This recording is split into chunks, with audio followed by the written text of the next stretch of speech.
ahead since its inception, and a gorgeous weekend for them, Ruben. Hey, good thing they graduated this weekend. Next week when Fresno State has theirs, it's going to be a little hot, but most of those festivities are indoors, though. Just keep that in mind if you have celebrations Friday through next weekend here, because we're tracking the return of summer-like heat. Clear skies tonight, actually not too bad. It worked out for Mother's Day here. Pleasant weather in the valley. The winds died down, but once we got into the evening hours, they started to pick up again, and that's going to keep our temperatures cool for this time of year for the next few days. We only hit 74 in Fresno today, 10 degrees below the average of 84 for this time of year. And it was still fairly chilly in the morning. We started off with temperatures in the 40s valley-wide today, and our high temperatures not too bad for mid-May here. These temperatures are more appropriate for early April. Highs in the low 70s. 74 was the high in Lemoore and Visalia, 73 in Merced. And tonight we're tracking a little bit of wind, not as strong as yesterday, but still kind of breezy in some parts of the valley. 12-mile-an-hour winds in Fresno, 10 in Madera and South Valley. Right now we have windy conditions picking up a little bit in Hanford, about 12 to 14 miles an hour for Hanford and Visalia.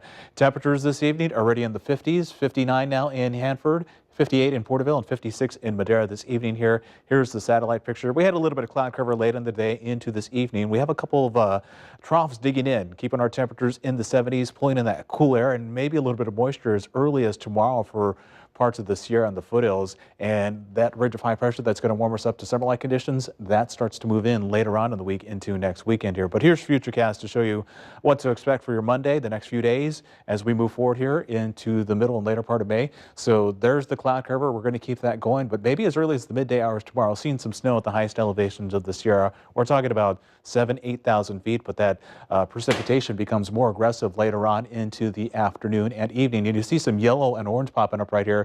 Those could produce a few thunderstorms late tomorrow afternoon, tomorrow evening for the Sierra and the foothills. For the valley, I think things will be dry, but if you're on the east side, don't be surprised if you feel a sprinkle or two. Tuesday, another system comes in, bringing in some cloud cover, more showers for the foothills and the Sierra, and maybe the valley floor as well. Again, it's mainly to the east side, just a very slight chance of a shower here. But after that, that ridge starts to build in. We'll have seasonable temperatures for a few days.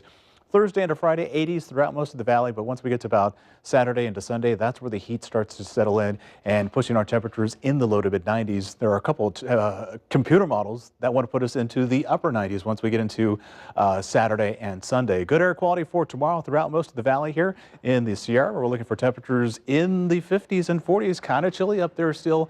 And in the foothills tomorrow, there's that slight chance of a shower. We're looking for temperatures in the 60s, and your extended forecast shows 70s for the next few days here. A little breezy from time to time. And then we're going to have seasonal temperatures. Then the 90s arrive Saturday into Sunday. That's where it starts to feel like summer once again. So if you have graduation plans next weekend, try to stay cool the best way you can. Yeah, I mean, luckily underneath those gowns, you can wear a dress if you're a girl. Yeah, and maybe short sleeves for a guy. I get that. Yeah, exactly, because it gets pretty toasty. Yeah. All right, thanks, Ruben.